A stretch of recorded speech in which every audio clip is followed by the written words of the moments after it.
kicking the ass of Gil. I think that's how it's pronounced. It's Guile, not Gil! Oh my god! Now, after the fact that the main girl got put on a bus in the last episode, and seeing the other girl, Hidaka, in the OP until now, I was right in my guess that the following episodes were gonna focus on her. The thing is, though, that when I first started watching the series, I was pretty sure she was just gonna be an annoying second love interest that would spend all her time vying for the main character's attention and trying to get in the way of the main couple. But after the goodwill that I got from the first 3 episodes, I was able to go into episode 4 with a changed mindset. Since the series did such a good job developing these two in the first 3 episodes, I was pretty sure it would treat the new main character with just as much care. And it did. And I love her. Episode 4 starts off with our main character in middle school and is mostly viewed from Hidaka's perspective, which helps us really get into her headspace and understand her character. Unlike our 2 leads, Hidaka is not that into video games. The first we see of her is being annoyed when a classmate is playing around in an arcade instead of studying, and giving a mild reaction to the news that the shop her family runs has installed arcade cabinets in front of the store. She doesn't really get what the whole big deal with video games is, but she does feel a kind of jealousy when seeing Haruo getting so excited over them. She feels that unlike him, she's living a boring, uneventful life, just going through the motions every day, and even says that she has no talent when it comes to having fun. This is the reason that she first becomes interested in Haruo. She likes seeing him have fun, or at least is interested in spending time with and learning about the daily activities of someone who views the world in a completely different way than she does. They have some good old bonding time playing SF2, after which she tells him about the new arcade cabinets her store just got, partly because she wants to spend more time with him, but partly also because she's starting to see how genuinely in love with games he is, and she wants him to have a place to play them, since the old grandma shop will be closing down soon. After inviting him like that, we get a few scenes of her looking out the window whenever she hears someone playing downstairs, in hopes that it's Haruo, and honestly, this is kind of sadly relatable. I've definitely found myself in this situation a few times, hoping that someone outside the window will just call me down to hang out and have fun. We can see how happy she is in her big dumb smile when she finally meets up with him and sees his excitement over video games once again. Also, Haruo in this scene is also highly relatable, but in a different way.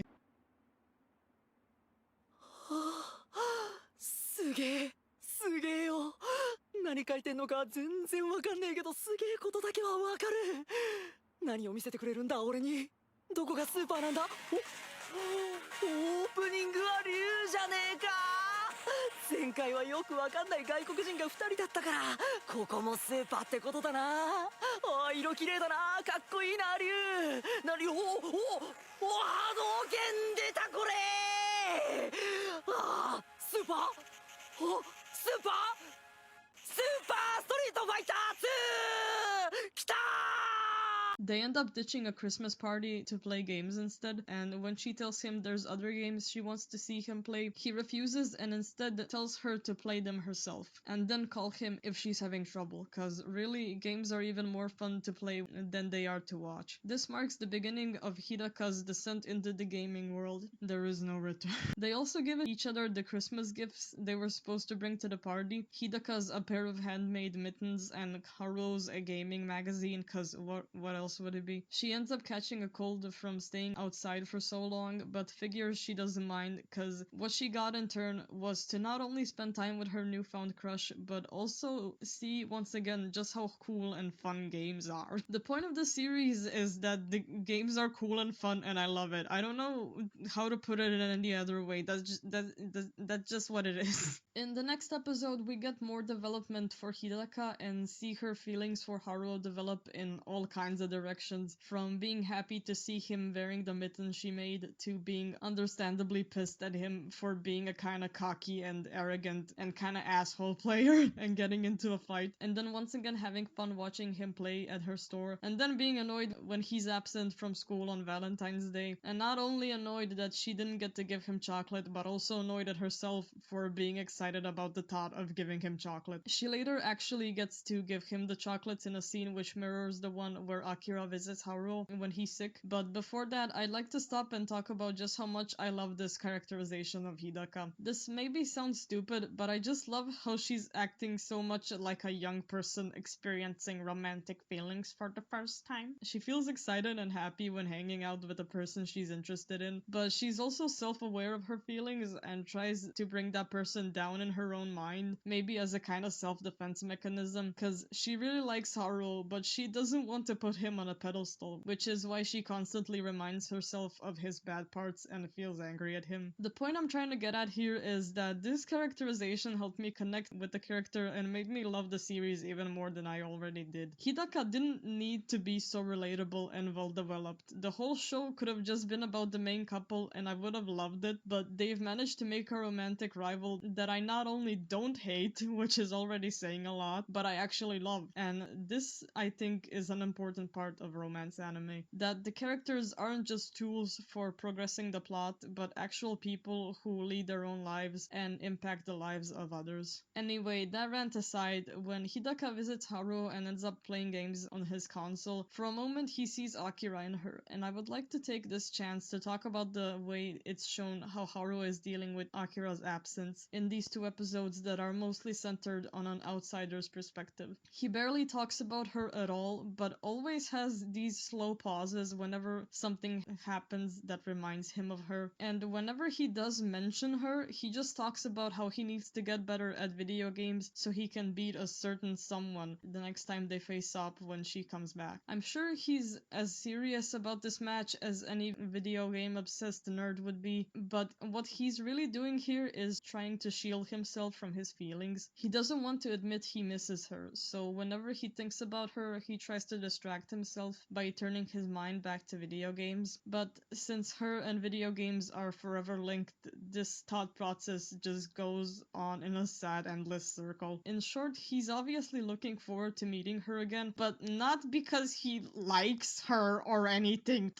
No way! He only wants to see her again so they can have their fateful rematch. Nothing else! It's also here that I would like to return to talk about the OP a little more. I mentioned before that the beginning of the OP, all the characters are in middle school uniforms, which means that it's taking place after Akira left for LA. I like to think that the beginning of the OP, where Haru is just sitting or walking around alone, are meant to show how lonely he's become after she left, trying to distract himself from that just by focusing on video games. He does have Hidaka, but is obviously not interested in her in the same way he is in Akira, as the second she finally appears in the OP, he goes rushing after her. And that is exactly what we can expect to happen, for as the episode draws to a close, we see a short scene of Akira at the airport, finally returning to Japan. Now, I would like to stop and talk once again about my experience watching this show weekly. I already said that I got a lot of love for Hidaka in these last two episodes, but still the entire time I was waiting for the moment that Akira comes back, and that's 2 weeks of waiting and wondering how long it'll be before she returns. So when she finally did, I was overjoyed. But what I want to highlight is that waiting for my favorite character to come back didn't make the show less enjoyable, because as I've already gone on and on about, I loved these last two episodes. Every single week I would watch a new episode and fall more and more in love with the series as it went on, especially in the environment, being as this was one of 30 shows that I was keeping up with. So after a new episode came out, I would leave it to watch after all the other anime I was watching, kinda like the sugar at the end, and every single week watching it just made me so happy.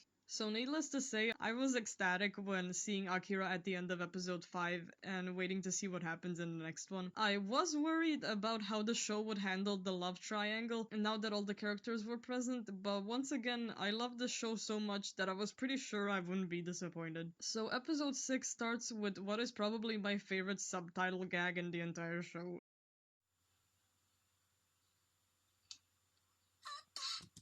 Yay.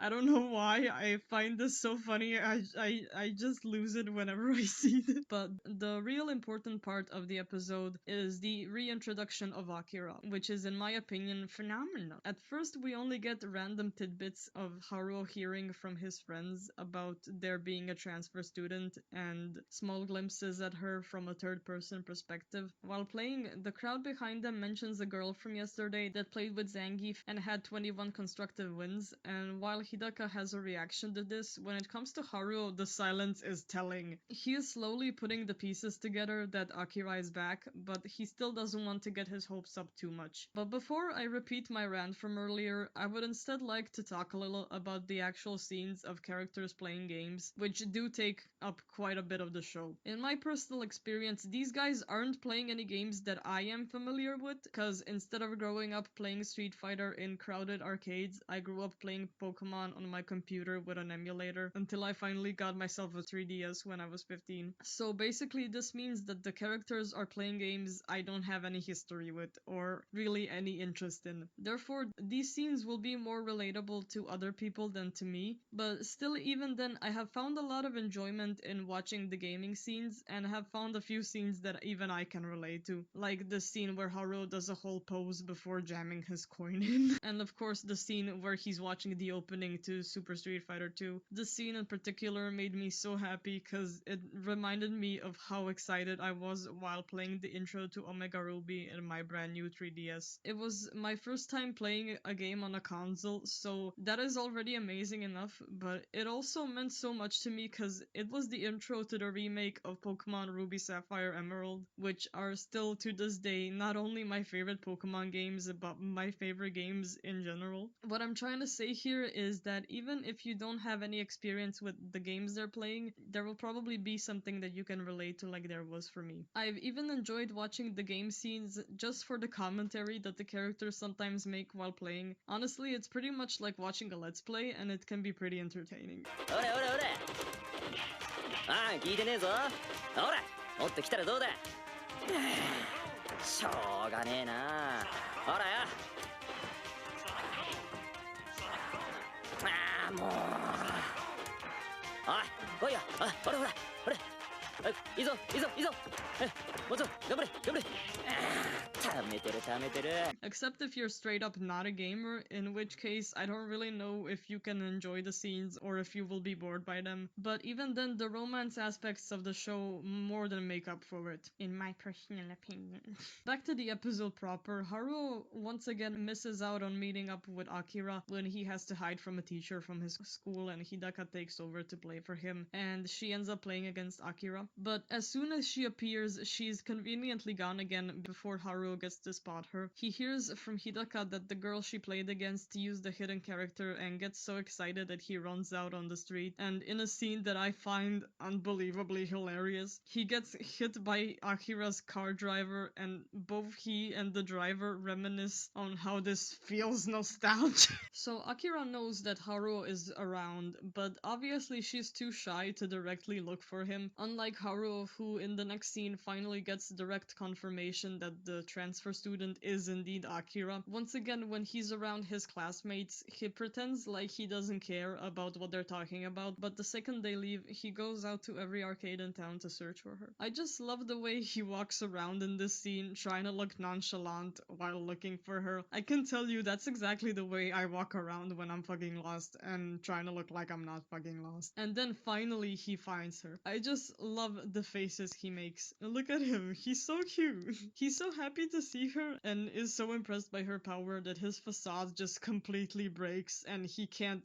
keep the smile off of his face. I also love the way they are reunited here. Obviously Haruo is too dumb fuck to actually talk to her, so he tries to greet her by playing a nice little round of Street Fighter, but then realizes she left before the game even began, probably out of embarrassment. Then in a comical if not cliche scene of pushing around an accidental clicking of buttons, they end up having to play a double. I say it's kinda cliche cause usually in rom-coms when the protagonist is bumped or pushed, he falls on the girl's boobs or something, but in this scene he ends up accidentally pressing the 2-play button, which is in my opinion so much funnier and more relevant to the type of show this is. He then apologizes and they start awkwardly playing together before quickly getting back into their usual routine that they've had in the first 3 episodes. But this doesn't mean that the series will just ignore the 2 2.5 year gap that they haven't seen each other and just go back to status quo. No. Even as they're playing, Haruo gets all emotional and even teary-eyed, which I can fucking relate to. I was also pulling out the tissues at this part. They're separated once again by Akira having to go back home for piano lessons and all that jazz. And then we see she's still holding on to that ring he gave her 2 years ago. Oh my god. Back when this episode first aired, I did wish they could talk to each other more after reuniting, but after thinking it over, the easiest way for Akira to communicate with him is through video games, so this scene is pretty fitting. They're both too awkward to talk stuff out anyway, so they leave all their talking to their play. There's still more to say on this topic, but let's leave that for when it becomes relevant. Also, at the end of the episode, we see Hidaka spotting Haruo looking after the leaving car, subtly starting out the love triangle without even needing to use words. Hidaka knows that the number one thing in Haruo's life is video games, so for him to be looking at that car so seriously, surely someone very important has to be in that very important car. And there we go, that was part 2.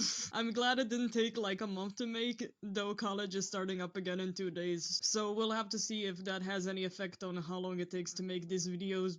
Anyway, alright, let's see some updates from last time. Well, the show is out on Netflix, and apparently people are actually watching it, which makes me very happy. Also, that means the dub is out, so I obviously marathoned the whole thing right away. I'd say overall it's like pretty good by dub standards. I definitely prefer the original voices, as I think they captured the personalities of the characters way better, especially Haruo, but still there's plenty scenes from the dub that I just loved. The first one that comes to mind is always this. 大野さん、可愛い筆記用具を選んだぞ。Cookie. Oh no, I picked out a cute pencil case for you. Yeah! Another update. Thank you to everyone who watched the video. I'm really glad it managed to reach other people who also love the show. Reading the comments has been a lot of fun, and just like so many of them are a fucking mood. Oh, if you haven't noticed already since I pinned it, someone actually found a creditless version of the ED. And it just looks so good. So yeah, thank you very much to the person who sent this and pretty much everybody else. You've made this all worth it. So see you next time, I hope.